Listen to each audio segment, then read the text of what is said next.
Hey guys, welcome to the channel. In this video today we're talking about how to install the Fivem Rockstar launcher, a alternative tool for Rockstar launcher basically. So just guys type in Fivem like that and make sure you're on this website which is called fivem.net, alright? The GTA 5 modification and stuff like that. After that just download the client. Agree to the right. We do not need this PDF file. Just download the installer, open it up, and now as you can see it's going to download the full Fivem application. Let us just wait for that to happen.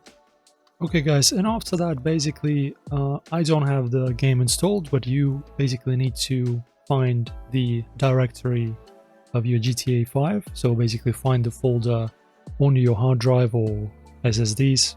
Mostly people use SSDs these days. You look for the folder with your game and then press open, and after that your Fivem will be installed. Guys, it's very easy.